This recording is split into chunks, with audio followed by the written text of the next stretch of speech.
puisque Jocal n'est pas là, je ne sais pas qui va lancer le décompte, mais après 2 semaines d'interruption, c'est reparti comme en 40. Hein. Sauf que là, bon, c'est la 39e en l'occurrence, mais on va faire comme d'habitude. On va donc lancer le décompte traditionnel. Alors attention dans le chat, on y va. 4, 3, 2, 1... Calling Station numéro 39, c'est parti.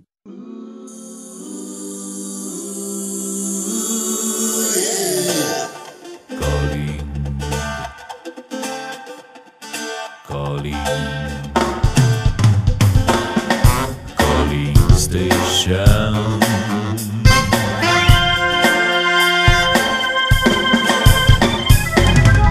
Calling Station.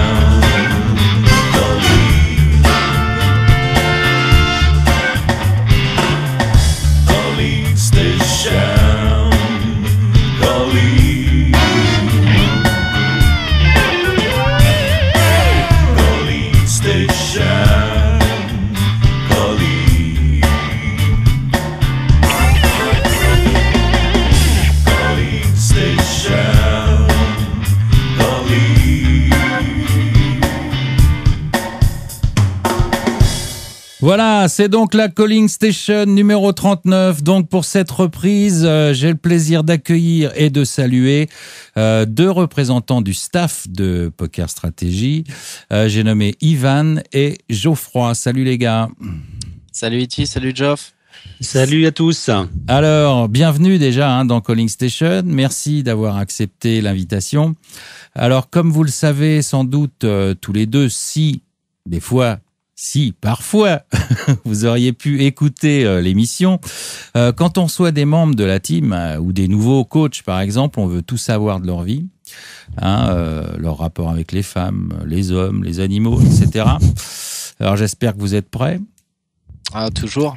Bon, je vous rassure, je vais pas être si indiscret que ça.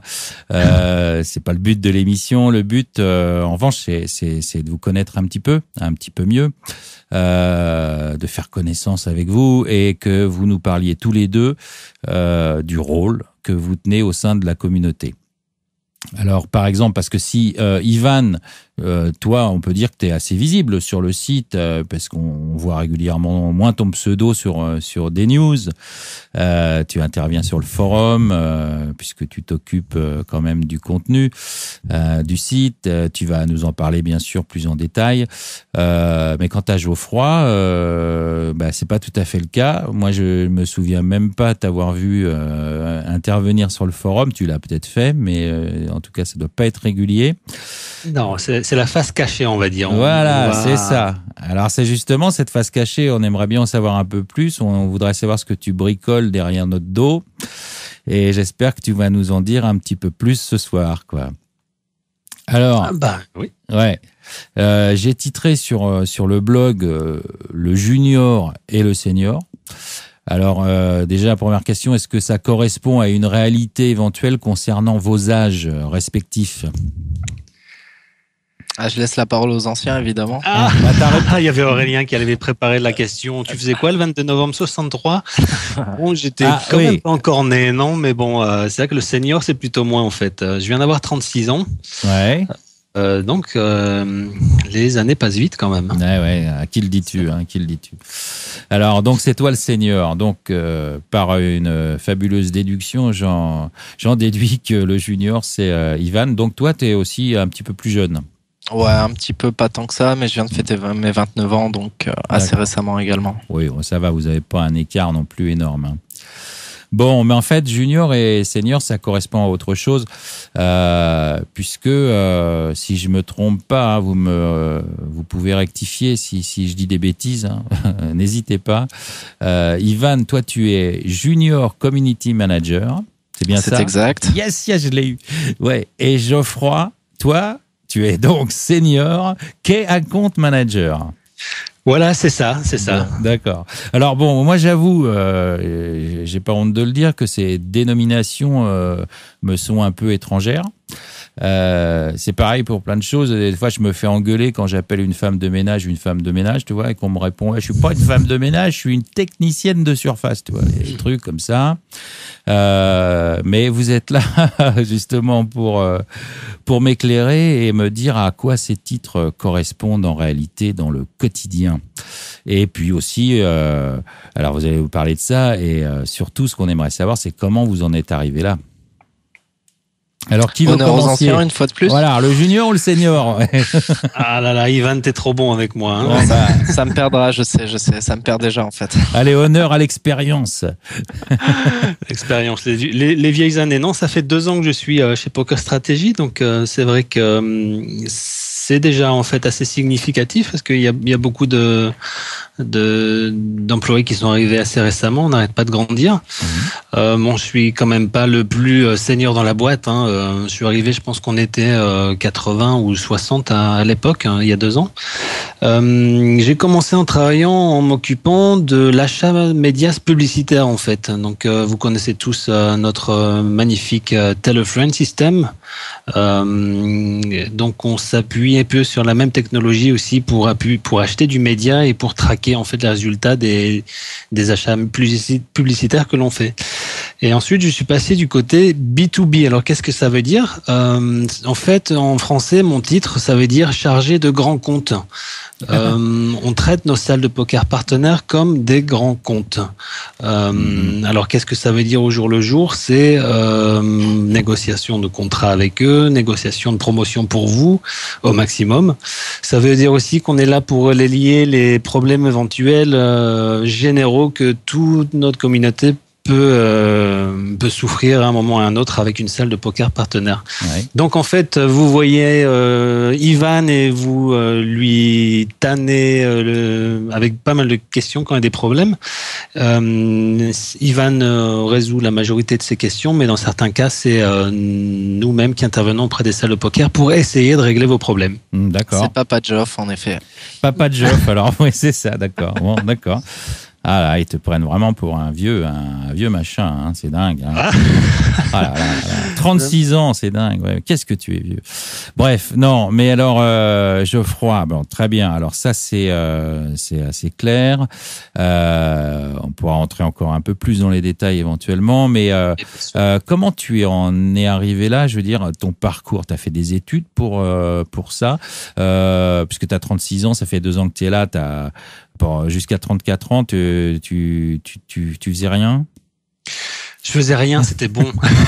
Voilà, c'est ça. Ouais, ben, peut-être que la vie était plus belle, je ne sais pas. Non, mais tu as fait des études particulières. Non, il n'y a pas besoin de faire d'études particulières pour entrer dans le métier. En fait, c'est sûr que à l'époque, il n'y avait pas forcément de formation web ou de marketing web ou ce genre de choses en fait. Donc ça, c'est quelque chose d'assez récent.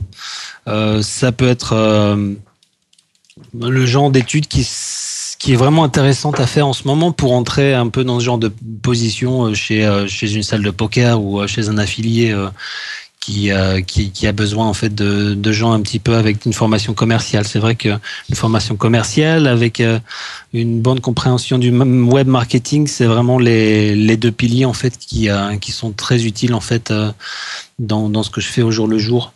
Mais non, c'est simplement des études de 4 ans d'une école de commerce lambda en fait, rien d'extraordinaire. D'accord. Comment je suis tombé dans l'industrie, c'est pour une femme. Vous n'allez pas me croire, mais c'est vrai. C'est possible. C'est beau.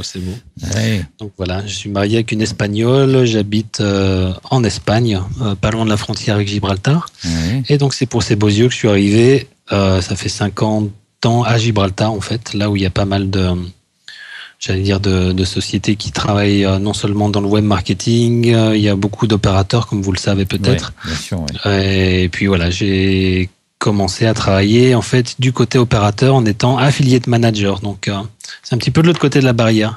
Ouais. D'accord. Bon, je veux pas être indiscret, mais tu es toujours avec elle? Elle est là, elle vient de venir me voir et elle me dit quand est-ce que tu viens pour manger la soupe? Voilà, c'est ça, ouais, d'accord. Ça laisse rêveur. Caractères espagnols. Hein. Mais elle est espagnole. Oui, oui, c'est ça. Ouais, c'est ça, ouais, d'accord. Ok. Bon, bah, c'est très bien. Ouais, tu vois, tous les chemins mènent mènent pas forcément à Rome, mais même peut-être en Espagne. Donc, ouais, c'est plutôt par, j'allais dire, ouais, par choix personnel que je suis arrivé à Gibraltar et dans cette industrie, quoi. Ouais. Mais auparavant, j'avais plus une expérience en marketing web, en travaillant chez des fournisseurs d'accès Internet locaux. Je viens de Lille, donc il y en a, je sais pas s'il y a des Lillois parmi vous, mais j'ai travaillé chez Nordnet. J'ai travaillé ensuite chez Lycos dans le département hébergement nom de domaine. Et puis, voilà, c'est avec cette expérience un peu web et marketing que je suis tombé après chez un opérateur de paris sportifs en ligne. Oui, alors tu cites Lycos, ça fait quelques années que tu travailles dans le web, toi, alors. Ah, ben oui, j'ai 36 ans. Ouais, non, mais ça veut rien dire, on peut commencer. Oui, c'est ça, ouais. Non, mais bon, ouais, c'est des marques qui n'existent plus maintenant, quoi. Non, c'est vrai que ça n'existe plus, ouais. C'est vrai que dès la fin de mes études, je me suis un peu tombé dans le web, en fait. En sortant de l'école, j'ai monté à l'époque, avec ma copine de l'époque, un site e-commerce. Ouais. Aux États-Unis. Donc, on vendait des tas de choses sur Internet, des bricoles qui avaient à voir avec le bien-être, la santé, des produits un petit peu innovateurs, ce genre de trucs. Et puis voilà, une fois que cette expérience s'est passée pour raison personnelle aussi, des fois, ça va pas toujours bien avec les femmes. Hein. De temps en temps, oui, il peut y avoir. De temps en temps, il y a des problèmes, mais bon. Querelle, oui, c'est rien. Voilà. Et puis donc après j'ai continué la carrière chez ces fournisseurs d'accès Internet, chez Lycos, entre autres en fait. Bon, on va passer donc la parole à Ivan qui va nous faire sa présentation. Je m'excuse, j'ai vraiment un petit truc dans la gorge, ça me pique la gorge. Je vous prie de m'excuser. Ivan, je vais essayer de boire un petit coup pendant que tu vas me sauver la face. J'attends que tu causes, mon petit gars. Ouais. Non, Ivan, je te repasse la parole. Bon, maintenant, je commence à retrouver ma voix. Ah, je me sens vraiment le plus jeune de la troupe. Hein, voilà, je vais pas. C'est ça. Tu vois ce que ça fait, les ravages de l'âge. Hein. Mais là, c'est tout simplement une petite poussière dans la gorge, mais c'est pas rigolo. Mais ça commence à passer, ça va. Alors, donc toi, tu vas nous expliquer ce que c'est que d'avoir 29 ans et d'être aussi jeune et d'avoir cette fougue et cette envie que tu as et les avantages que tu as sur nous, pauvres vieux seniors que nous sommes et qui subissons vos lois du marché et dans le milieu du poker. C'est infernal. Dès qu'on a 22 ans, on est vieux. Alors bon, moi je suis plutôt jeune déjà, donc comme tu peux te rendre compte. Quoi. Oui, non, mais bon. Alors, toi, d'où viens-tu? Qui es-tu? Et que fais-je et où vais-je? J'ignore de le savoir. Donc, tout ça pour dire que moi, à la base, je suis originaire du sud de la France, à Nice, donc un petit peu l'opposé de Geoff. Ah bah carrément, oui. Pour ma défense, j'ai de la famille ch'ti, donc c'est pour ça qu'on arrive à se tolérer avec Geoff. Ah. Ouais, de temps en temps, on se parle un petit peu avec l'accent de là-haut, ça fait du bien, ça fait donne du baume au cœur. Ça c'est sympa parce que moi j'ai pas entendu d'accent vraiment ch'ti, tu l'as un peu perdu maintenant que t'as voyagé. Ah non, mais c'est qui se retient là. Ouais, j'aimerais bien que tu nous dises un petit mot en ch'ti. D'ailleurs, on a des ch'tis sur le site quand même. Hein. Je sais pas s'il y en a sur le chat là ce soir, mais il y a quelques ch'tis. Même pas un petit bilout pour la route, Geoff? Un petit bilout. Il ose pas, tu vois. Voilà, c'est ça. Ouais. Il a de la réserve. Non, moi j'aime bien aller voir mes équipes et ma business unit préférée, c'est la communauté française forcément. Et c'est vrai que j'arrive souvent en criant dans le bureau à travers tout. Salut les biloutes, comment ça va par ici? Et bon, ça les fait bien marrer, ça fait du bien. Mais je te raconte pas la tête des autres communautés évidemment. Ouais, mais bon, ça, on s'en fout un peu. Si, il est vrai. Bon alors, Ivan. Donc, pour en revenir à moi, donc niçois entre guillemets à la base, c'est-à-dire que né à Paris mais vécu la plupart de ma vie à Nice. Je ne connais pas Hercule pour ceux qui voudraient me demander. Enfin, je l'ai rencontré, mais on s'était croisés parce que Nice, au final, c'est grand mais pas si petit. Donc, pour en revenir à mes études, moi, j'ai fait des études principalement linguistiques. Donc, j'ai eu un master de français langue étrangère. Oui. Donc, et tu veux pas le connaître? Oui, j'ai connu Hercule. On a partagé des bons moments ensemble. Je ne donnerai pas plus de détails. Je laisserai le mystère. Mais c'était assez sympa. Donc j'ai un master de français langue étrangère et également un master d'anglais. Et donc je me suis destiné aux langues au début. J'ai commencé en étant prof de français à Nice pour les étrangers. Un business assez lucratif, sauf quand on est prof. Le mieux c'est évidemment de posséder son école et d'être à son compte. Et après ça, donc ce type d'études et de profession, ça m'a amené à voyager. Donc je suis parti une année à Édimbourg également, où j'ai enseigné le français à l'université là-bas.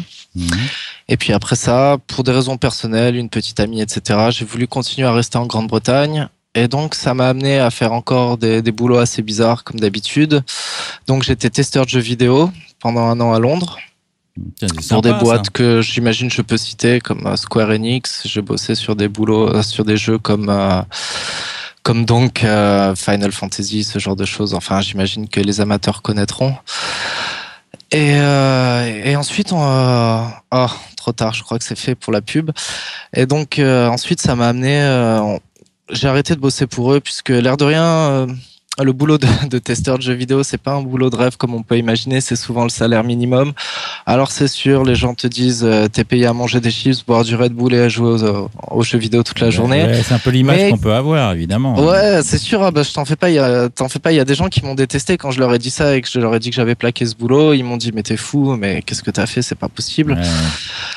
Et au final, donc après, figure-toi que ce boulot, je l'ai eu totalement par hasard. En fait, on m'a contacté par rapport à mon profil, mais c'est assez commun en fait. Je sais pas pourquoi, mais apparemment dans l'industrie du gaming betting, ils considèrent que travailler dans le jeu vidéo et travailler dans les jeux d'argent en ligne, c'est la même chose.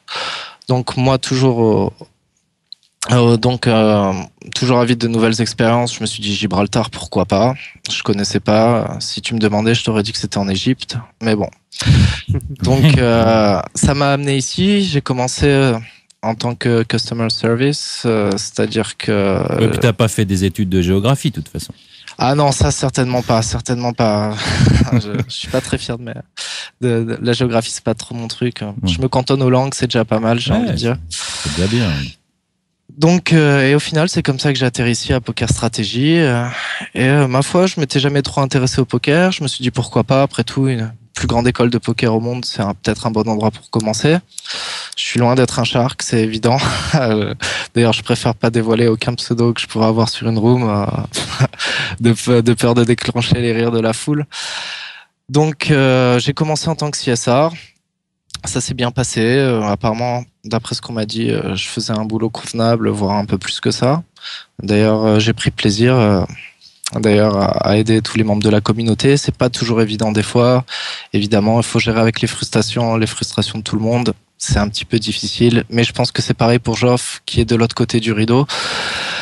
Et c'est comme ça qu'après, évidemment, les choses se faisant, ils ont vu que j'avais peut-être éventuellement suffisamment de compétences pour faire peut-être un petit peu plus que customer service, et c'est comme ça que me voilà donc à publier des news et à m'occuper du contenu du site actuellement. Voilà. Alors donc là maintenant tu as une double casquette parce que tu t'occupes quand même des tickets, du support. Hein, c'est toi qui reçois. De moins en moins, mais c'est vrai, je continue un petit peu quand même. Ouais, de moins en moins, d'accord. Mais bon, toi, tu t'en es occupé pas mal. D'ailleurs, avis à la population, si jamais vous cherchez un emploi. Ah, il y a une place qui se libère, d'accord. Exactement, okay. Non, il y a une place de customer service. Ça, c'est affiché sur le site depuis un petit moment. D'accord. On reçoit des CV, etc. Mais si jamais vous avez envie de voir Gibraltar et puis d'un petit peu avoir une nouvelle expérience. Et de pouvoir rejouer en .com pour les Français, éventuellement. Bah oui, ça, c'est sympa, oui. Ah, j'essaye de vendre le truc. Hein, ouais, c'est bien. Ouais. C'est bien payé. J'avoue que je pense pas être capable être en mesure de communiquer les salaires, mais il y a pas mal d'avantages en nature et comparé à ce que je me faisais avant sur Londres quand j'étais testeur de jeux vidéo, c'est plutôt bien payé en effet. Ouais. D'accord. Bon, alors, et tous les deux, là, parce que là, tu viens d'en parler un petit peu, tu l'as évoqué comme ça, succinctement, hein, Ivan, vos liens avec le poker avant Poker Stratégie. Bon, toi, tu l'as dit toi-même, je suis pas le shark de l'année. Non, ça c'est sûr. Peut-être le fiche de l'année, mais... Je ne sais pas. Ça, c'est sûr. À t'entendre, ouais, c'est ça. En tout cas, il y a un truc qui est certain, c'est que tu te prends pas pour le roi du monde au poker. Bon. Non, bah, ça c'est certain. Et de toute façon, si jamais ça avait été le cas, je pense que j'étais vite remis à ma place de toute façon. Ouais, non, c'est bien. Donc t'as la tête sur les épaules, les pieds sur terre. Mais tu joues quand même. Mais tu joues quoi quand tu joues? Je t'avoue que je fais des SNG 1 euro, 3 euros, mais rien de très flambant. Et je préfère pas communiquer le nombre de fois où je suis ITM. En tout cas, je m'amuse. Ça t'arrive d'être ITM de temps en temps? Quand même, oui, ça m'arrive. C'est toi qui pousse un peu, hein, quand même. Hein. On est toujours le fiche de quelqu'un d'autre. Exactement, exactement, absolument. Et Geoffroy, est-ce que Geoffroy, lui, il a joué aussi au poker avant ou pas? Alors, si Ivan c'est un fiche, moi je suis une crevette alors. Non, donc, d'accord. On va devoir jouer ensemble, hein, Geoffroy.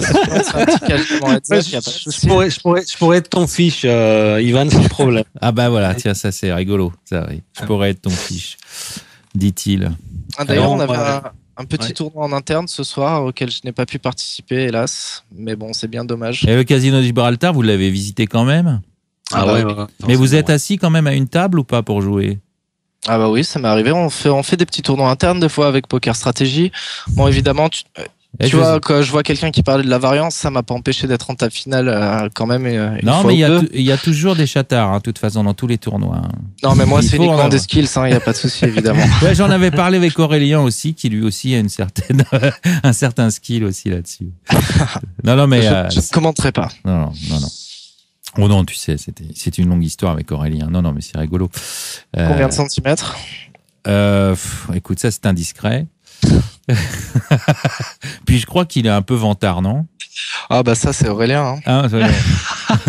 Attendez, il est pas là, vous allez pas quand même vous mettre à déblatérer sur son compte. Non, mais t'inquiète pas, tu sais ce qu'il fait, Aurélien? C'est vrai.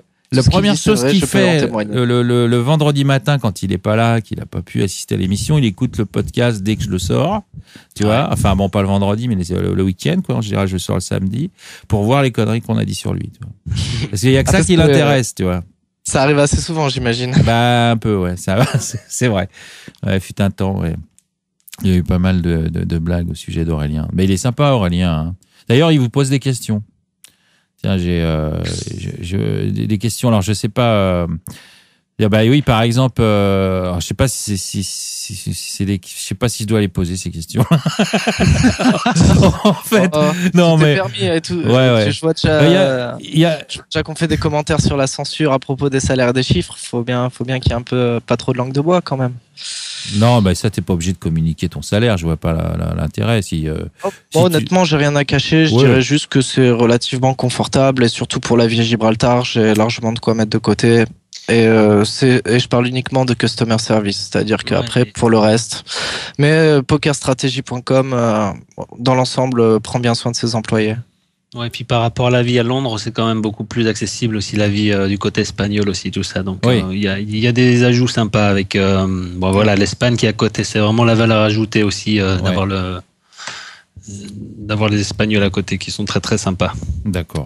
Enfin pour ma part, moi je vis à Gibraltar avec des loyers exorbitants, mais c'est parce que je peux me le permettre. D'accord, oui.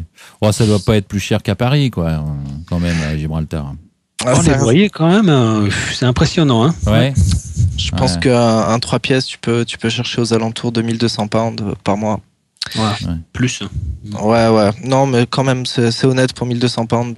Donc 3 pièces. Bon, après, faut dire que moi, ça fait quelques années que je suis plus en France, mais c'est la colocation de rigueur en général ici, quoi. Ouais. Je sais pas si c'est rentré dans les mœurs en France, mais. Enfin bref. Bon. Donc les questions, tu avais quelques questions. Alors il y a puisqu'on parlait d'Aurélien, il te pose une question. Ivan, ça fait quoi de faire une news qui parle de toi?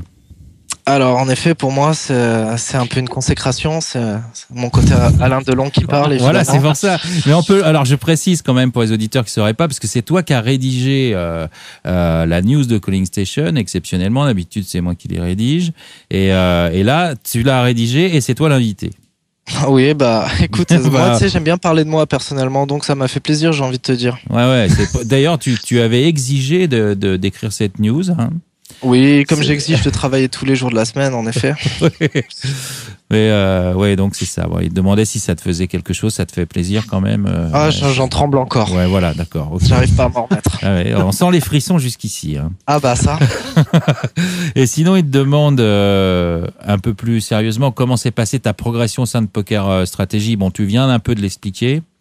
Enfin, t'as un petit peu expliqué la situation. Je sais pas si on peut rajouter quelque chose là-dessus. Non, pas spécialement. J'avais envie de dire que ça s'est pas fait non plus sans heurts. J'avoue que des fois, il faut quand même se battre pour changer de casquette. Ouais. Ou alors, faut avoir deux têtes, quoi. Ouais, voilà, ça. La schizophrénie, je la soigne en ce moment, donc ça va. Ah, mais ça, c'est deux têtes à l'intérieur. Ça, c'est différent encore. Non, mais pour faire plaisir à Ivan, c'est vrai que dès le début, il avait vraiment montré une grosse envie, une grosse motivation au CS.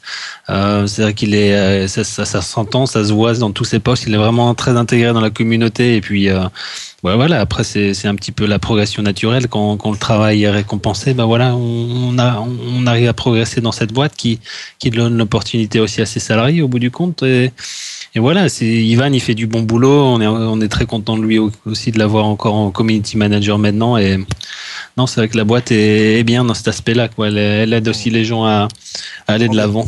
En effet, pour revenir sur ce que dit Geoff, Poker Stratégie, si je ne m'abuse, je crois qu'il y a 2-3 ans, c'était quoi, 20 personnes. L'année dernière, c'était quoi, 100 personnes, quelque chose comme ça. Ouais. Là, maintenant, on est quoi, on tombe sur les 250, quelque chose comme ça.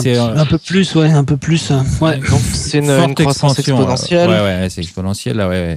Ce qui est bien quand on arrive dans une boîte comme ça, comparé à mes expériences précédentes, c'est-à-dire que pour une boîte comme dans les jeux vidéo, où j'ai aussi bossé sur d'autres titres de Sony, Eidos, etc. Quand on est dans des grosses boîtes comme ça, c'est un petit peu dur de se sentir... de se sentir vraiment quelqu'un, je veux dire apprécié, de sentir qu'on a sa pierre à apporter. Mais si on t'aime, Ivan, on t'aime. Surtout toi, je sais, tu me l'as montré à moult reprises. Ah bah ouais, Bilout. Alors, normal qu'il y ait 2 coaching players, j'en profite pour revenir sur le chat. Oui, c'est parce qu'on avait peur, on avait un petit souci technique et dans le doute, on en a créé un deuxième. Ah, il y en a 2 maintenant, oui, d'accord, puisqu'on pouvait pas rentrer tout à l'heure comme d'habitude. Ah bah maintenant il y a 2 coachings, bon, ça, on le sait pas. 2 pour le prix d'un, si c'est pas beau. Ah bon, bah d'accord. Donc en effet, c'est un Poker Stratégie, malgré le fait que ça soit 250 personnes, ça reste quand même une boîte dans laquelle il est possible d'évoluer et d'avoir son mot à dire et sa place à se faire. Donc avis aux amateurs. Bon, d'accord, bah c'est bien. Alors, il te demande toujours, Aurélien, il dit de sources sûres, hein, donc c'est certain pour lui, on m'a dit. Voilà, on m'a dit avec 2 sources sûres, bon, c'est toujours... un peu d'oxymore, en effet. Ouais, voilà, exactement. C'est exactement ça. Mais enfin, bon, c'est Aurélien, donc c'est pas étonnant non plus. Bon, je corrige. Donc c'est forcément une source sûre. Voilà, c'est ça. Donc on m'a dit-il, que tu avais une passion pour le roi Enoch. Évidemment, Iron Maiden et les casquettes bicolores. Alors, c'est quoi tes excuses ? Alors, c'est quoi mes excuses ? Pour le roi Enoch, il est tout simplement énorme. Je veux dire, c'est le roi du hip-hop. Il vient de la rive sud au Québec, la mecque du hip-hop. C'est un Québécois. Il est assez rigolo, ce gars-là. Ouais. Donc, je vois qu'il y a des amateurs. Il y a des amateurs dans le chat ? Ah oui, en effet, je vois ça. Ouais. Les jeunes fanatiques se reconnaîtront, évidemment, pour tout ce que tu veux mettre sur ta cassette pour que tu fasses pareil. Enfin bref, c'est quand même un phénomène internet qui s'est quand même mieux exporté en France qu'au Québec, et c'est pas forcément étonnant, mais c'est toujours quelque chose. C'est un peu comme Jean-Claude Van Damme, on est content quand il vient pas de chez nous, tu vois. Ouais. mais d'ailleurs c'est un petit peu le Jean-Claude Van Damme du hip-hop.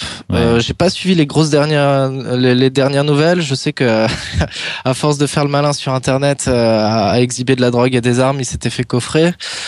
Mais je crois qu'il est de retour et de plus belle. Mais bon, les amateurs sont déjà au courant, j'imagine. C'était surtout une petite boutade de la part d'Aurélien, car c'est un sujet de plaisanterie assez commun. C'est un peu private joke, ouais. Oui, excuse-moi. C'est un peu private joke, quoi. Ouais, évidemment. Bah, ça, de toute façon. Et Iron Maiden, là, c'est plus sérieux ou C'est totalement faux, en fait. C'est juste parce que je joue de la guitare, donc. tu joues de la guitare, d'accord. Très bien. Ouais, Et tu joues tu joues du hard, du métal. J'ai commencé avec du Metallica, mais bon, Iron Maiden, c'était déjà un peu trop old school, un peu trop kitsch pour mon goût. Mais après, c'est trop vieux. T'entends ça, Geoffroy? C'est pas trop vieux, mais j'imagine que deux papis comme vous savent ce que c'est. Avec l'âge, on s'ouvre un petit peu. Et puis, non, mais tu connais Van Halen? Oui, voilà. Bien sûr, un Jump, évidemment. Ah, quand même. Meilleur clip vidéo, clip vidéo des années 80, sans conteste. Très bien. Quand même.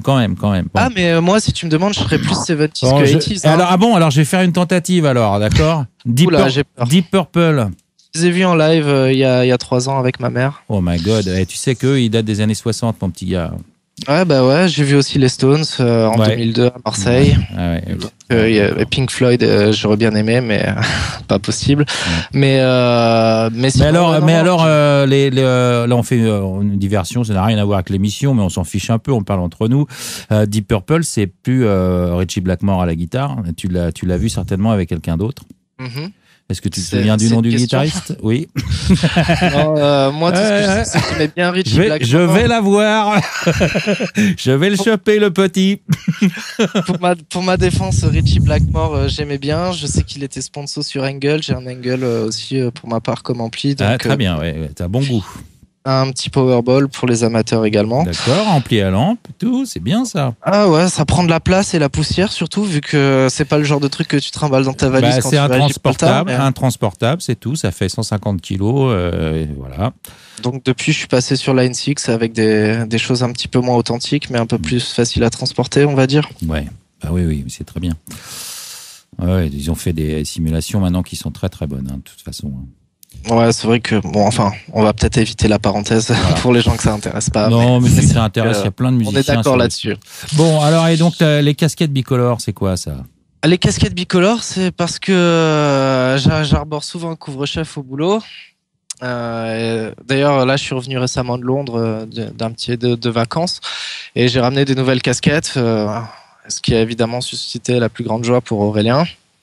Qui adore mes casquettes apparemment, je ne sais pas, il doit être fétiche ou jaloux, je sais pas. Ouais, il est très fringue. Mais lui il est assez Miami style c'est ça. De temps en temps, et il a un style assez classe, il a aussi une autre casquette un peu plus hip-hop, donc je pense qu'il se reconnaît là-dedans et je pense que c'est plus un clin d'œil qu'autre chose. Ouais. Non mais il a un côté un peu bling-bling quand même, Aurélien. Je sais pas si tu l'as rencontré, mais en effet, ouais. Non, dû le voir, je l'ai pas vu en direct, mais j'ai vu plein de photos, quoi. Ouais, donc c'est Aurélien. Quoi. Puis bon, on l'entend parler, et puis bon, voilà, quoi.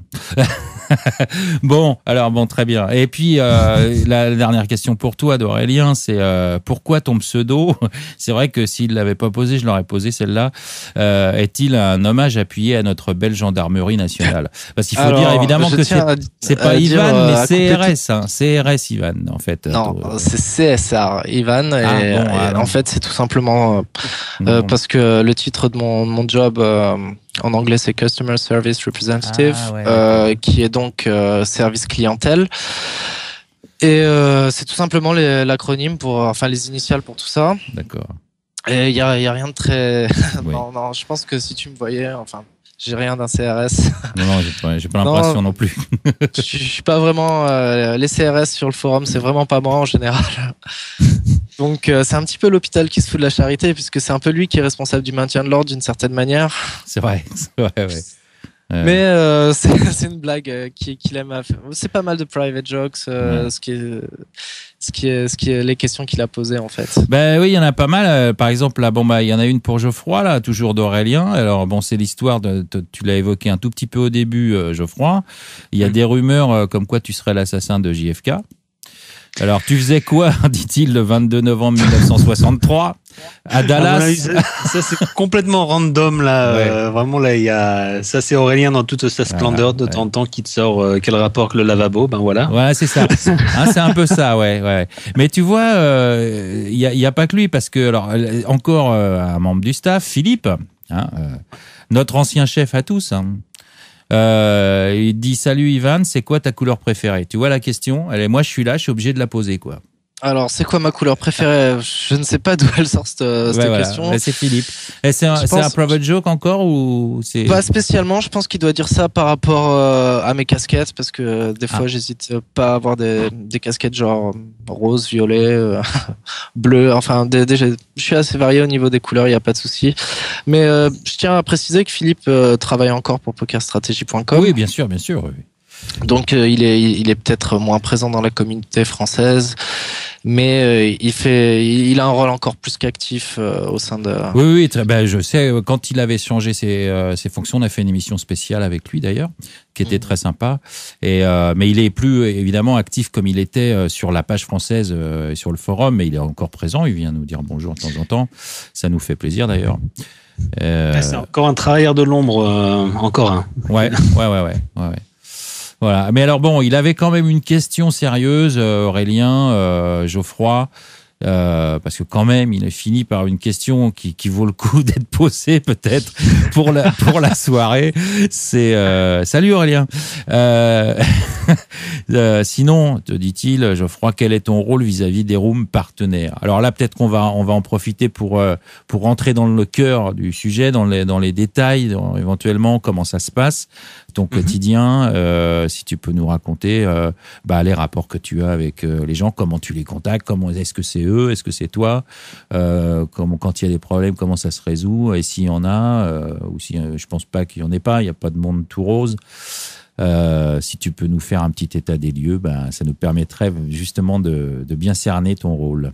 Oui, avec plaisir. Donc c'est vrai que nous, on est en contact avec les salles de poker, en fait. Donc, on est là pour essayer d'optimiser les expériences de nos membres qui jouent sur nos salles de poker, en fait. Donc, qu'est-ce que ça veut dire? Ça veut dire que quand il y a des problèmes, quand tu le disais, que tout le monde sait qu'il peut y avoir des problèmes avec nos salles de poker partenaires, quand ça touche plusieurs membres et quand c'est un problème d'ordre général, au lieu que ce soit l'équipe des customer service qui se charge d'essayer de régler le problème, quelquefois ils le font directement en parlant à l'équipe clientèle de la salle de poker. Là on parle à un autre niveau. Et nous, avec qui on parle, en fait, on s'occupe des gens chez les salles de poker qui gèrent directement le produit poker, par exemple, ou qui s'occupent vraiment de l'élaboration de l'offre poker, ou qui s'occupent, par exemple, des promotions qui sont faites en exclusivité pour nos membres. Donc, on parle avec un peu ces gens-là. Alors, on a différents niveaux d'interlocuteurs. On a des gens, en fait, avec qui c'est la négociation commerciale. Donc, ça, c'est plutôt des gens qui sont, peut-être responsables d'achat médias. Ça peut être des gens qui sont aussi directement les présidents directement des salles de poker. Enfin, ça dépend un petit peu de chaque salle de poker. Quelquefois, on parle aussi avec, l'équipe. Comment ça s'appelle, l'équipe d'affiliation de chaque salle de poker, en fait. C'est vrai que nous, on est un affilié aussi, on a un statut un peu spécial vu un peu le trafic et l'importance qu'on peut avoir vis-à-vis de nos salles de partenaires, parce qu'on leur envoie un nombre assez significatif de joueurs. Donc, c'est vrai que on a différents types d'interlocuteurs chez chaque salle de poker, en fait. On peut parler aussi au jour le jour avec quelqu'un qui va essayer de régler les problèmes d'ordre généraux. On parle aussi directement avec leurs équipes marketing pour parler de budget marketing, pour parler de budget d'offres. On parle aussi directement avec les gens qui sont responsables du produit poker eux-mêmes pour, dans certains cas, essayer de leur aider à améliorer leurs produits quand c'est possible. Donc c'est un peu un mélange de relations commerciales. C'est aussi il y a aussi un aspect très très fort sur comment, optimiser l'expérience de nos joueurs, de nos membres, en fait, chez la salle de poker. Donc ça, c'est évidemment très très important pour nous. Et l'autre aspect, c'est pour nous aussi de faire en sorte que nos partenaires soient aussi contents avec nous, en fait. Donc c'est un mélange de relations commercial, mais aussi on est vraiment en appui très fort au niveau du consulting pour nos salles de poker pour essayer de les guider sur ce qui est idéal de faire, j'allais dire, dans l'industrie du poker au jour d'aujourd'hui. Alors, je vois quelques questions, c'est juste pour le .fr, pour le .com aussi. On a plusieurs personnes qui font le même genre de boulot que moi, en fait. Donc, une équipe pour le moment de 5 ou 6. Moi, je m'occupe de quelques salles en .fr, je m'occupe de quelques salles en .com aussi. Alors, il y a une autre question. Ils ne veulent pas nous rattacher dû au fait que notre compte existe avant de connaître l'école de poker. Y a-t-il du nouveau à venir sur ce sujet? Ça, c'est un sujet qui est vraiment très, très sensible. Le retracking, bien sûr, c'est quelque chose qui intéresse beaucoup de nos membres, surtout par exemple chez PokerStars où on sait qu'on a énormément de joueurs qui sont pas traqués en fait.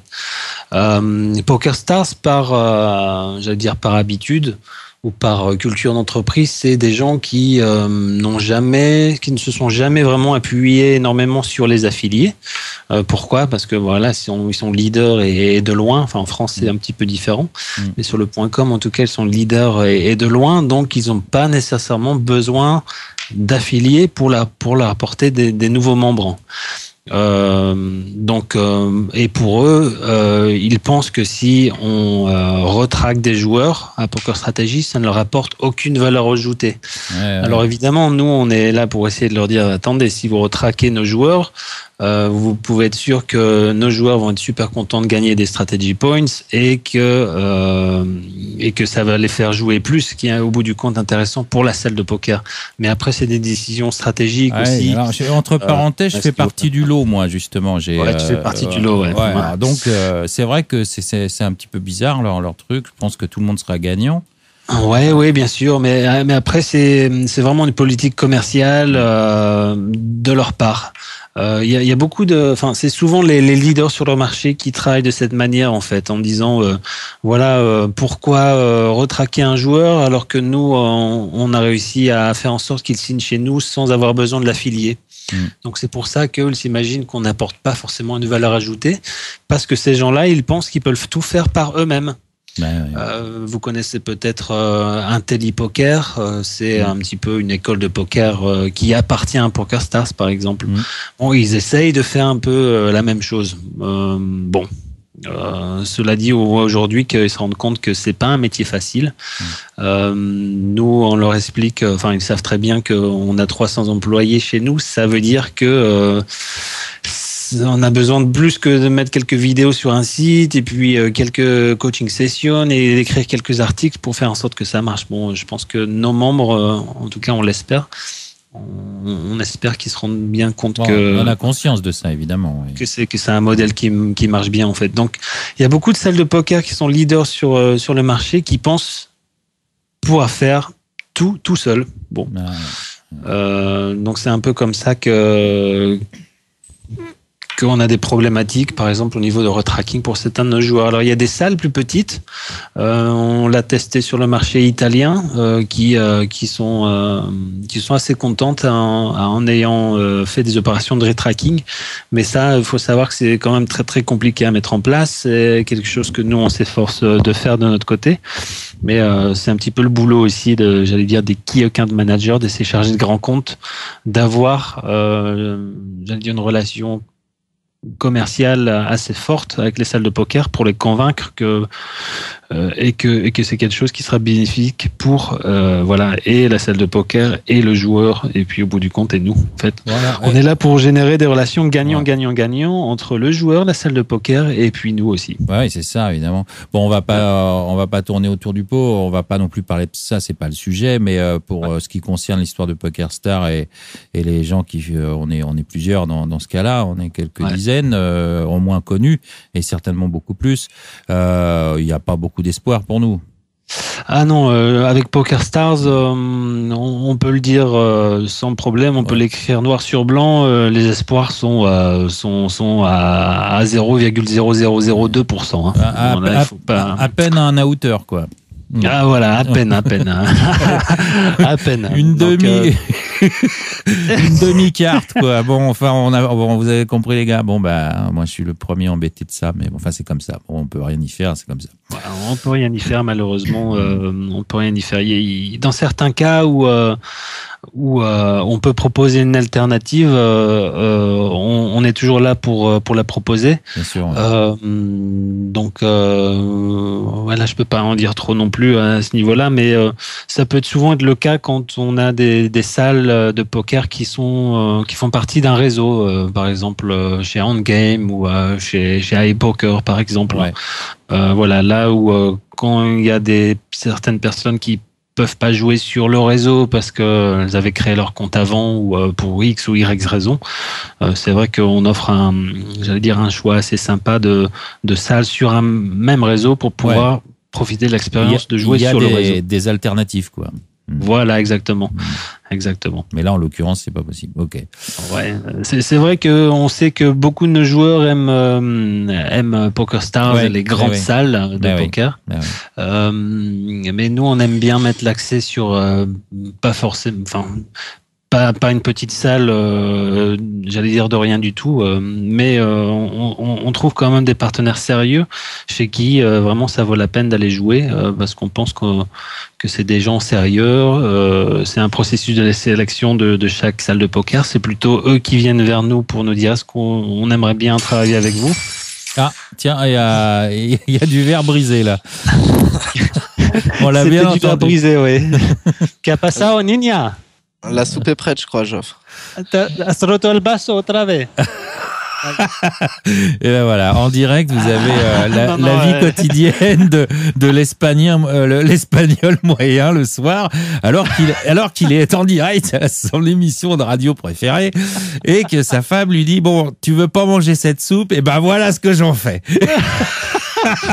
Ah l'espagnol est comme ça, attention, voilà, rigole pas. Elles ont du caractère. Exactement, c'est les filles du Sud.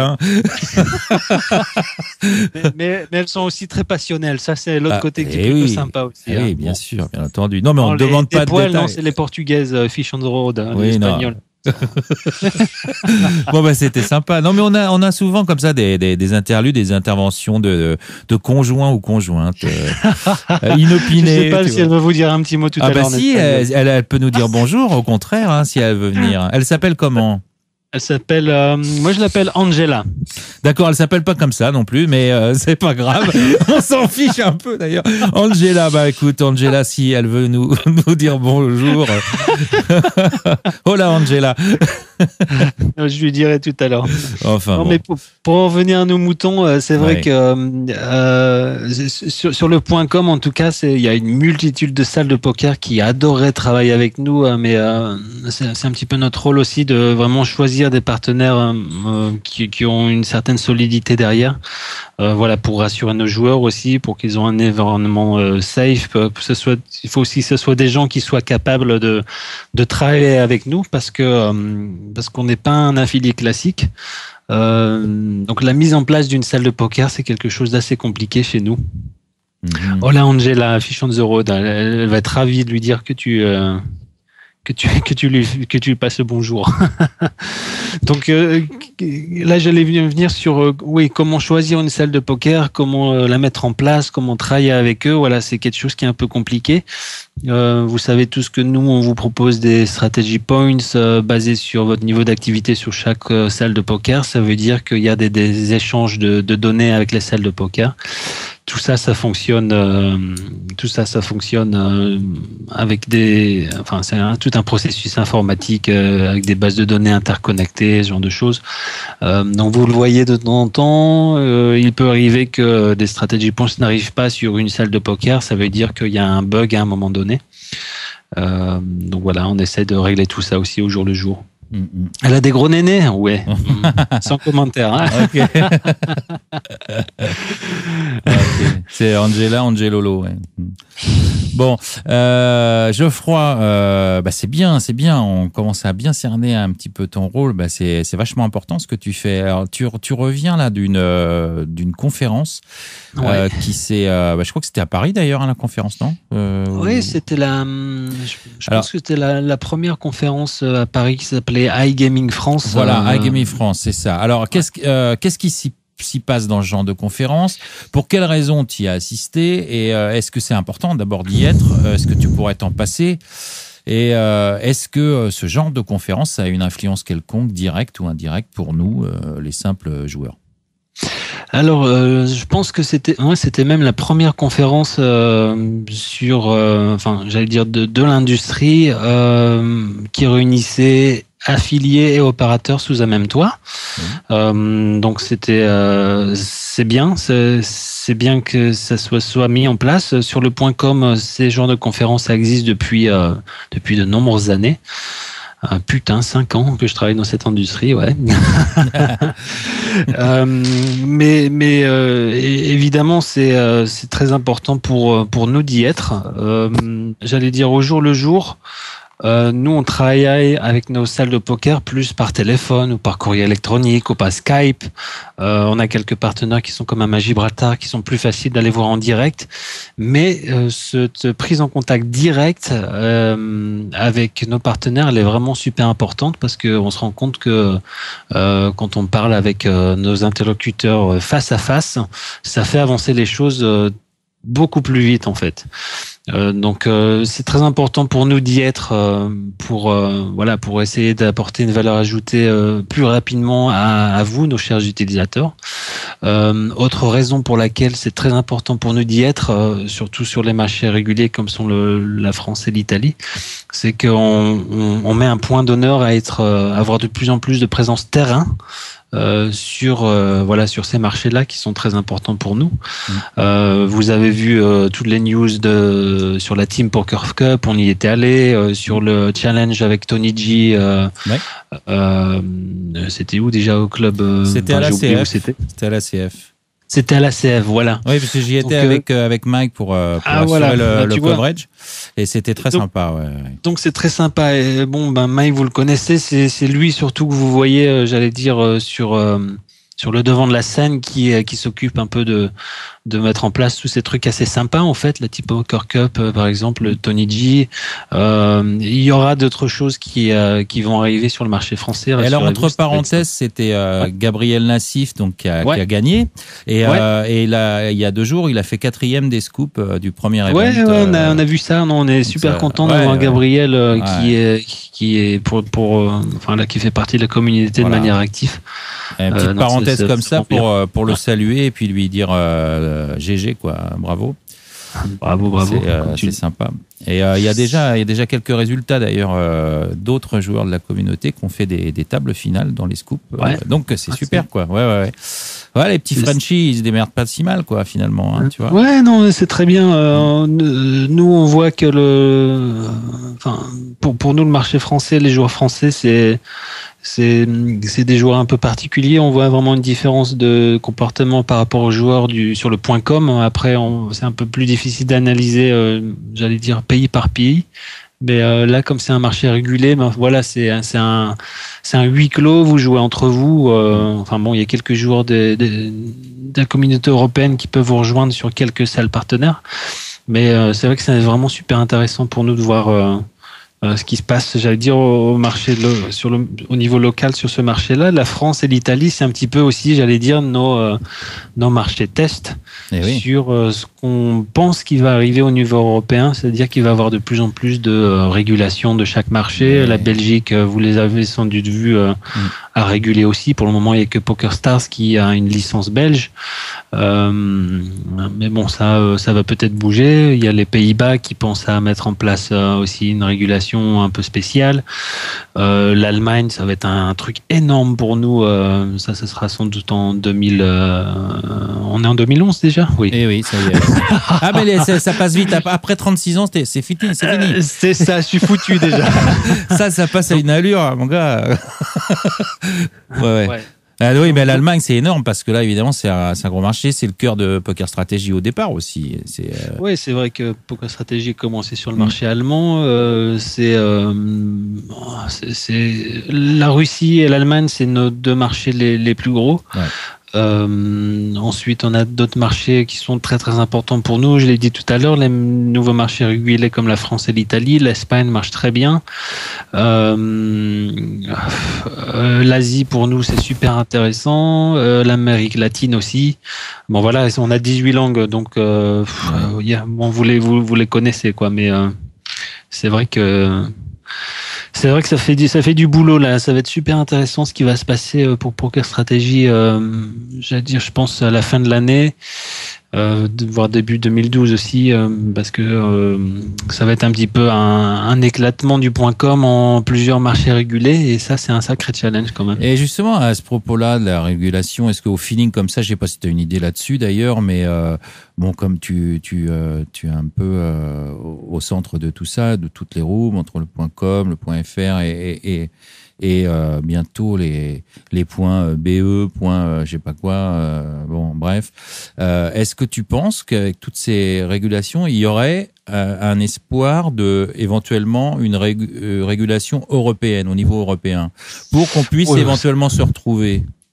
Ou ça c'est un grand rêve, hein. Ça serait la situation idéale, mais quand on regarde sur des marchés spécifiques, on commence déjà à parler de régulation en Allemagne, on commence déjà à parler de régulation en Espagne, mais ces pays-là, sont pas organisés comme la France où tout est centralisé. Bon, on a nos régions, bien sûr, mais là en Allemagne, ils ont ce qu'ils appellent les Länder. Donc un Land, c'est quoi? C'est comme une province.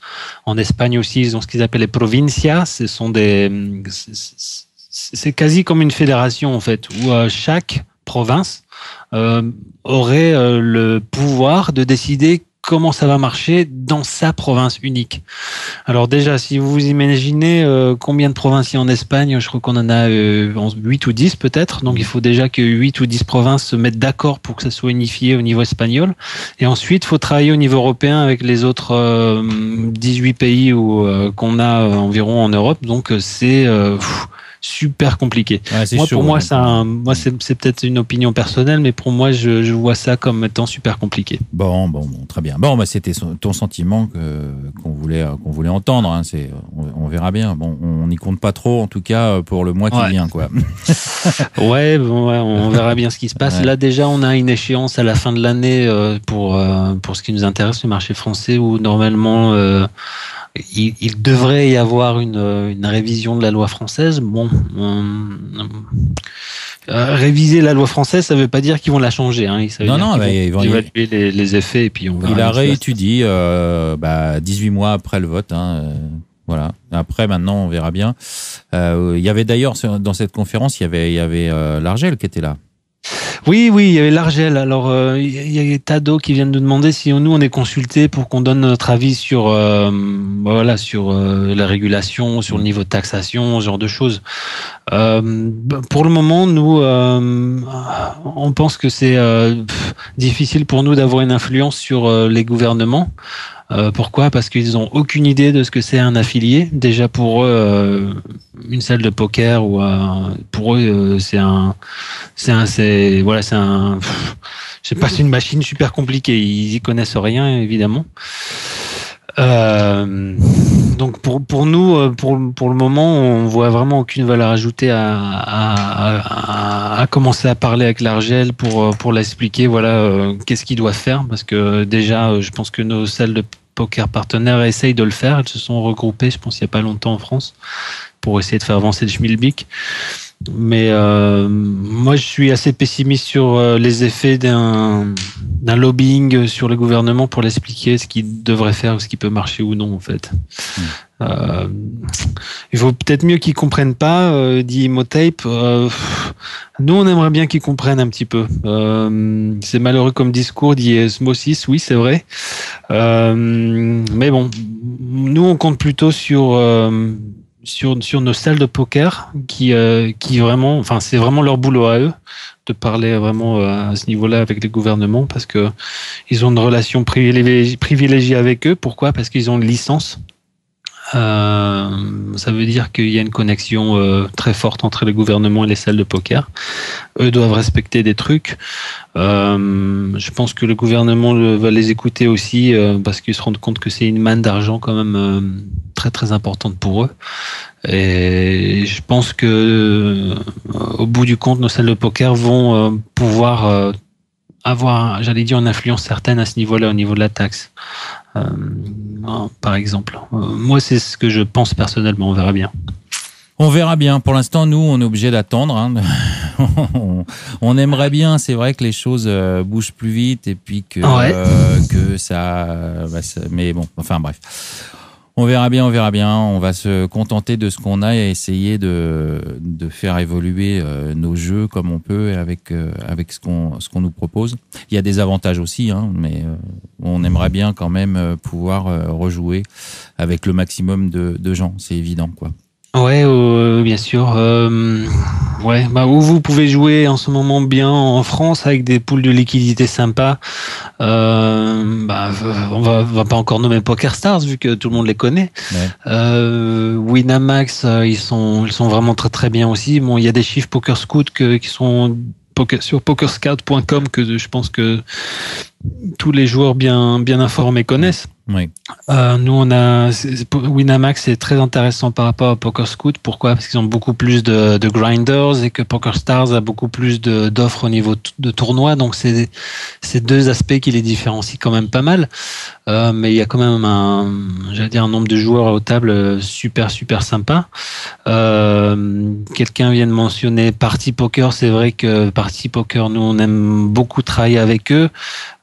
Pourquoi? Parce que pour nous c'est un petit peu un challenger sur le marché. On n'aime pas forcément pousser les plus gros, on aime bien pousser des salles un petit peu challenger aussi pour avoir une industrie équilibrée. C'est pas très intéressant pour les joueurs d'avoir simplement trois monstres et trois salles de poker en fait. Les 2 ou 3 plus gros et puis c'est sûr. Ouais. Non, mais c'est intéressant d'en avoir plusieurs bien sûr. Ouais. Donc c'est pour ça que nous on pousse des salles comme Party Poker. On aime bien pousser Endgame en France. Vous le voyez avec les points race qu'on met en place. Avec qui d'autres on travaille bien sur le .com avec 888 888 on travaille très bien. En France malheureusement ils n'ont pas de liquidité en ce moment donc c'est pas encore super intéressant. iPoker en France, c'est un sujet un peu particulier parce qu'on sait pas trop ce qui va se passer. On sait pas trop si Chili Poker va rester sur iPoker ou non. Il y a pas mal de possibilités. Chili Poker a sorti sur le .com ou va sortir sur le .com un produit assez innovant qui est assez rigolo, qui serait plutôt attractif pour les joueurs. On appelle ça en anglais recreational player. C'est un petit add-on que vous verrez apparaître quand vous lancez chilipoker.com. C'est un truc super sympa qui permet de les différencier.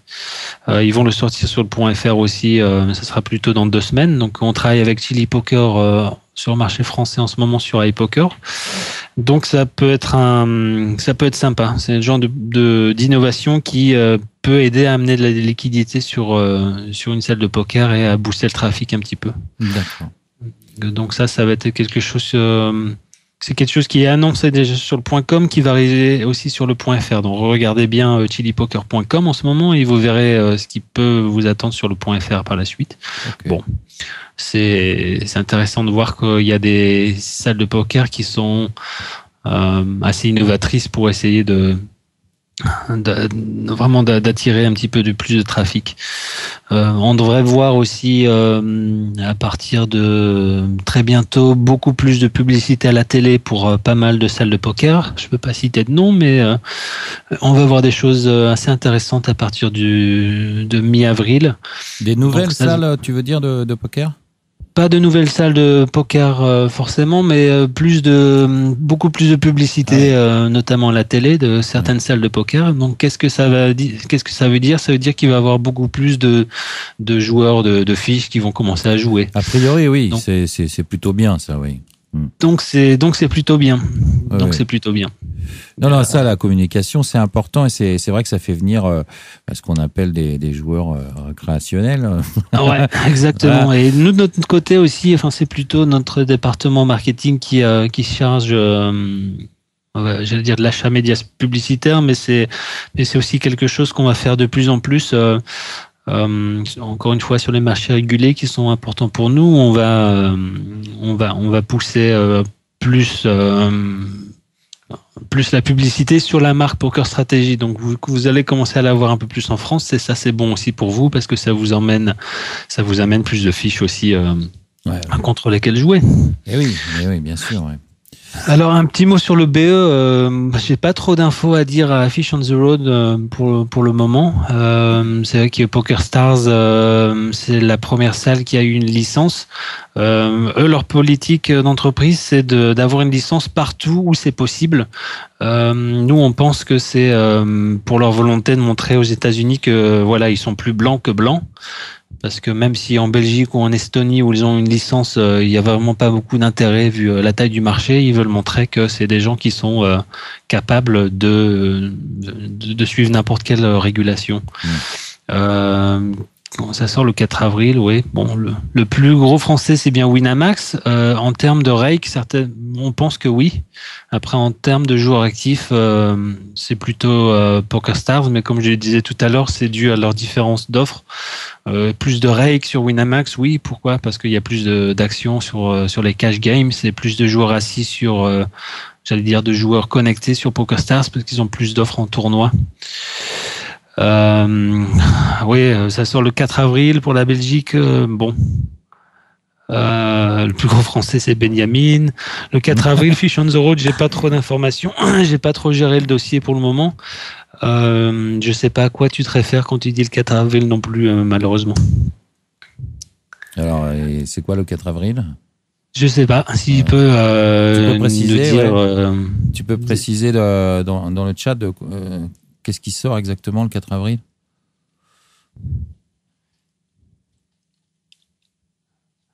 C'est pas la sortie. Non, la sortie de Marie.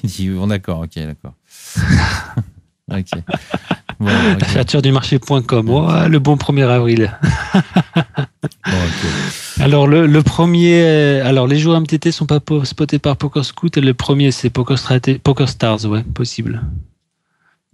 Oui, PokerScout, c'est pas forcément le meilleur indicateur en fait. Nous, on a d'autres sources où on a vraiment des informations sur la règle générée, mais c'est bien d'avoir plusieurs sources. Effectivement, le nombre de joueurs actifs aux tables. Oui, parce que on va pas rentrer dans les détails techniques, mais en fait, PokerScout, il traque pas les gens aux tables.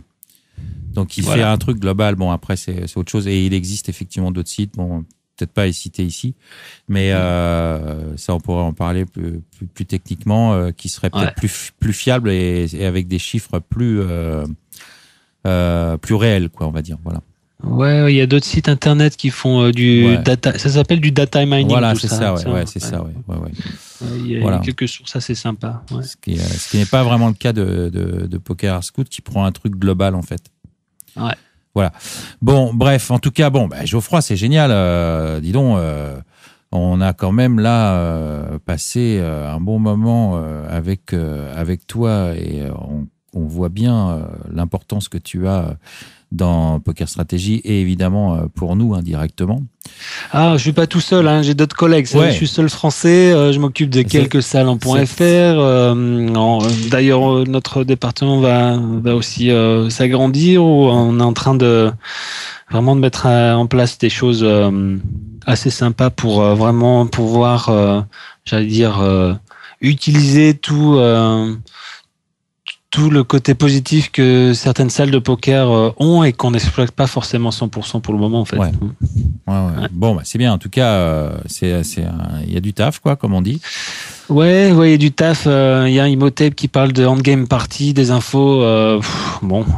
C'est sûr qu'ils vont être sur le .com sur le même sur le même réseau. Ça va être un réseau au bout du compte. Ouais.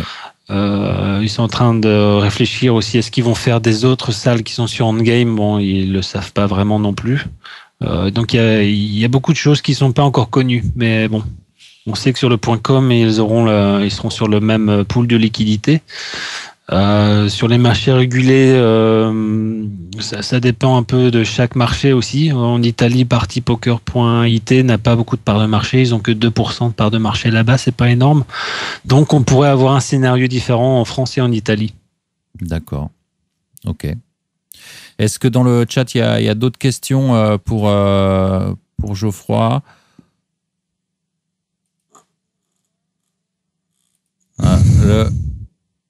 Ok, ouais, ça revient au même. Bon, d'accord. Eh ben, j'attends. Ouais, Poker Elephant de Poker Stratégie, j'ai pas trop d'infos. Là, c'est plutôt notre équipe technique. Ouais, là, c'est pas trop le sujet de l'émission ce soir. Donc, on invitera peut-être les développeurs un jour, puis on fera une émission avec eux. Faut parler allemand, pardon. Alors, ouais, mais dans ce cas-là, moi, c'est Mike qui prend le micro. Hein.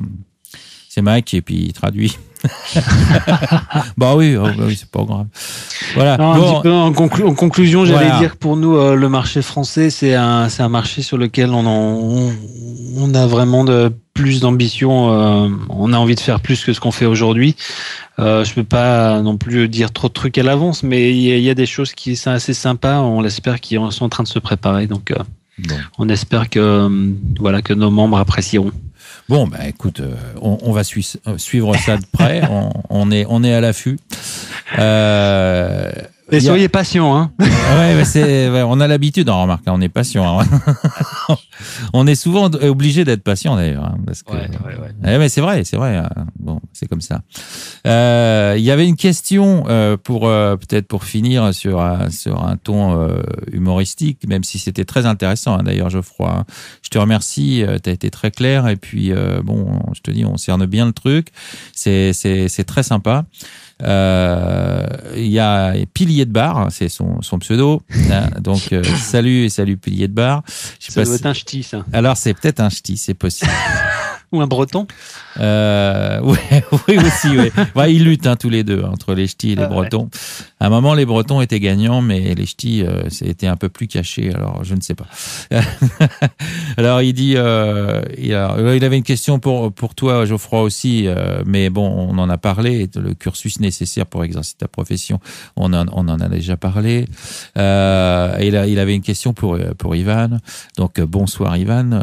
Il te dit bonsoir. Donc quel est le ticket le plus loufoque que qu'on t'ait soumis, s'il y en a? Ouais, il y en a pas qu'un, à vrai dire.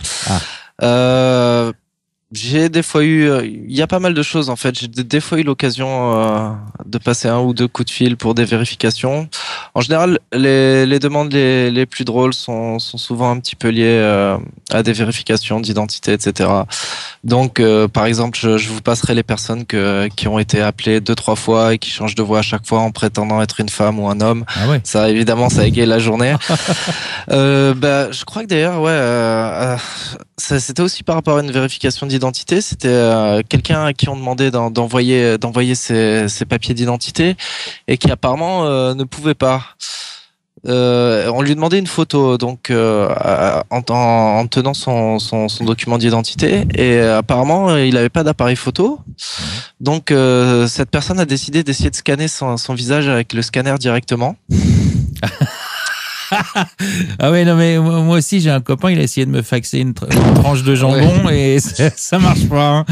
Mais ce qui était le mieux, c'était surtout le ton du ticket, c'est-à-dire que la personne était très sérieuse en me décrivant vraiment ce qu'elle faisait. J'ai essayé de scanner mon visage, mais le problème, mon nez est écrasé, on voit pas mon oreille droite, ce genre de choses. Enfin, il n'y a jamais personne qui s'est assis sur le scanner non plus, non? Non. Et honnêtement, j'étais à 2 doigts de lui demander d'envoyer le résultat quand même si c'était pas convaincant, parce qu'à mon avis, ça valait le détour. Ouais, ça c'est pas mal. Ouais. J'ai appelé tous mes collègues. À vrai dire, je dois vous avouer que des fois on a quand même un petit thread, dans le forum interne où on garde les plus beaux tickets quand même de toutes les langues. Il y en a certains qui sont assez énormes quand même. Et c'est vrai que ça détend un peu la journée de temps en temps. Bah ouais, c'est sympa. Et moi, je résiste pas à te demander quand même si justement, en t'occupant de tout ça, est-ce que tu as déjà eu un ticket avec quelqu'un grâce à ça? Non, pas vraiment. Personne. Enfin, je vois mal comment. Je sais pas, quelqu'un qui essaie de te draguer ou je sais pas quoi. Par ticket interposé, quoi. C'est vrai que maintenant que tu me dis ça, non, à vrai dire, je crois qu'une fois j'ai eu un scammer du Sénégal qui se faisait passer pour une jeune femme célibataire et qui tenait absolument à me connaître et à m'envoyer des photos, probablement pour m'extorquer de l'argent, mais bon. Ah oui. Ouais, c'est moins drôle, ça. Ah, ça c'est sûr, c'est moins drôle, mais bon, après, d'un autre côté, je pense qu'il y a quand même d'autres moyens qu'envoyer un ticket à pokerstrategy.com pour faire connaissance quand on est célibataire. Ah, mais tu sais, tous les moyens sont bons pour trouver l'amour, regarde un Geoffroy. Je pense ça. Mais en attendant, c'est peut-être pas à Gibraltar que. Ok, il prend des soupières sur la tête de temps en temps, mais bon. Ça, c'est autre chose. Ça s'appelle être marié, il me semble, ça, non? Je sais pas d'ailleurs s'il est marié, il nous l'a pas dit. Peut-être s'il est marié. S'il est marié, d'accord, ok. Très content depuis. Ouais, il est ravi, c'est ça qui est l'essentiel. C'est très bien. Ouais. Voilà, un jeune homme heureux. Ça fait du bien, ça. Jeune marié, tu vois, parce qu'en plus, ça fait pas longtemps. Redis-le, là, voilà, j'adore. Un jeune homme. Ouais, tu te sens vert maintenant, mon petit gars. Qu'est-ce qu'elle va prendre, la Angela, ce soir? Oula. Prépare-toi, mon amour. Prépare-toi, mon amour. Bon, les gars, l'émission est déjà terminée depuis longtemps, mais c'était vraiment, vraiment très agréable. Je vais terminer sur, sur une question. Qu'est-ce que vous faites quand vous n'êtes pas au travail? Qu'est-ce que vous aimez faire, en tout cas? Quels sont, vous avez des passions, des loisirs?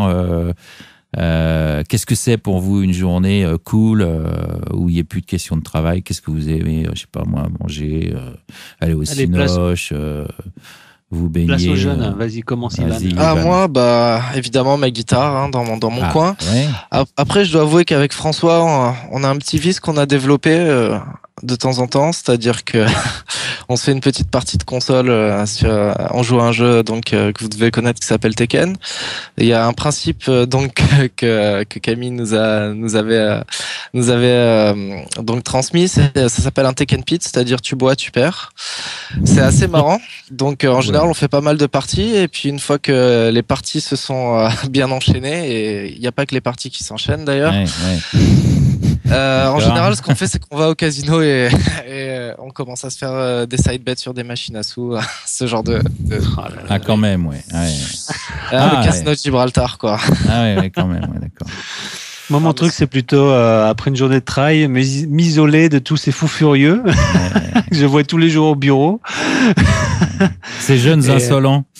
Ces jeunes insolents, tout à fait. Ouais. Non, moi, j'ai une vie un peu plus pépère, non, c'est vrai. C'est l'âge, C'est l'âge. Moi, ce que j'adore faire, c'est tous les week-ends, je reste pas dans la région parce que même si c'est un endroit sympa, moi, je préfère aller à Malaga, qui est une ville beaucoup plus agréable, où on a la famille et des potes, où c'est beaucoup plus sympa pour aller se faire un resto, pour aller sortir dans les bars, boire quelques coups, voire aller en boîte. Si, on peut encore le faire à cet âge-là, pardon.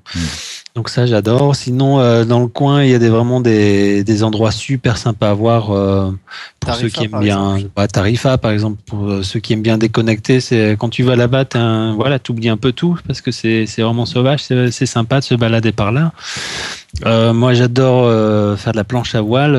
Maintenant, j'en fais plus parce que j'ai le dos bousillé, malheureusement. Mais voilà, c'était une de mes affections. Donc, mon affection maintenant, c'est de rêver à chaque fois que je vais à Tarifa en disant, si j'avais pas mon dos bousillé, je serais en train de m'éclater sur l'eau. Mais bon, et on a d'autres affections.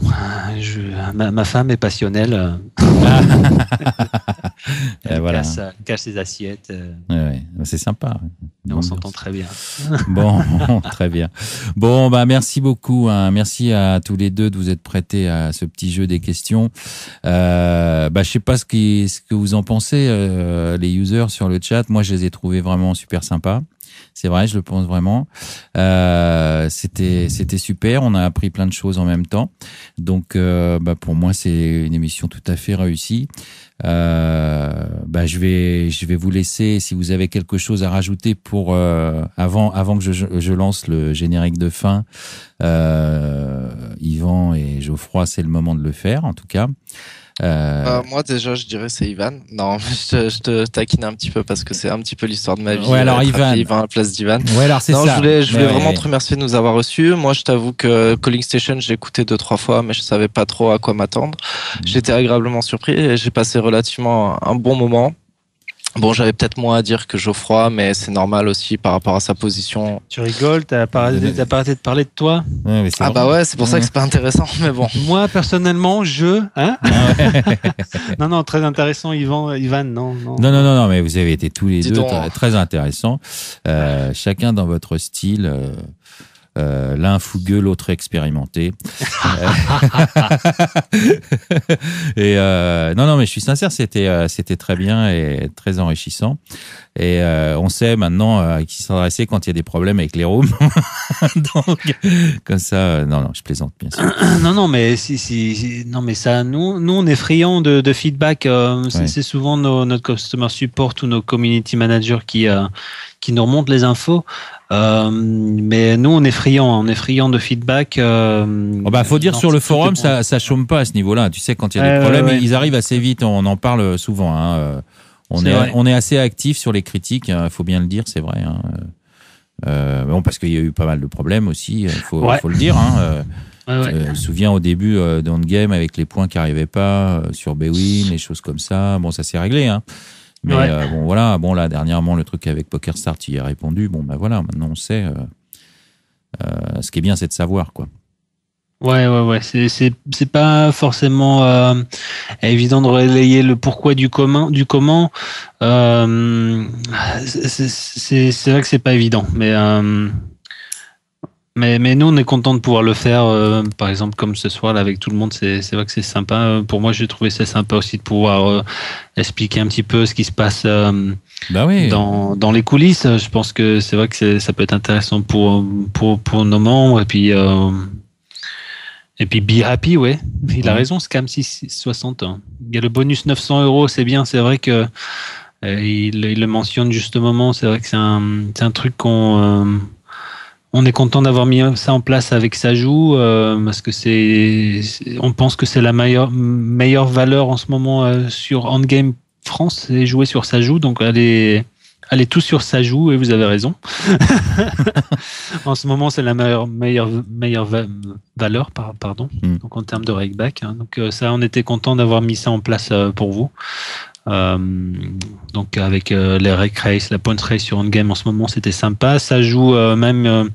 C'est une salle avec qui on travaille aussi assez bien. Ils étaient contents d'offrir par eux-mêmes les quelques free rolls là qu'il y a eu en mars, même s'il y a eu quelques soucis aussi. Je pense que ça s'est pas mal réglé. Bon, faut pas forcément tout bouger sur Sajou si vous avez déjà un statut sympa chez Eurosport Poker ou Bwin, mais bon, c'est assez sympa comme salle. Moi, j'aime bien travailler avec Guillaume de Sajou. D'accord. Bon, très bien. Le message est passé. Le message est passé. On verra. Hein, tu vas voir les chiffres demain si ça a bougé ou pas. Enfin, dans la semaine prochaine, quoi. Ouais. Bon, allez, je vais mettre un terme maintenant à cette Calling Station. Merci encore une fois à tous les deux. C'était super sympa. Merci à tout le monde d'avoir participé aussi. Et merci à tout le monde évidemment de nous avoir écoutés parce que sans vous, ça aurait été un peu plus difficile. C'était la reprise de Calling Station, donc voilà, c'était la Calling Station numéro 39. Et puis, comme d'habitude, good luck aux tables, que les bad beats vous évitent. Et puis, la semaine prochaine, si tout va bien. Allez, ciao. Calling Station. Calling Station.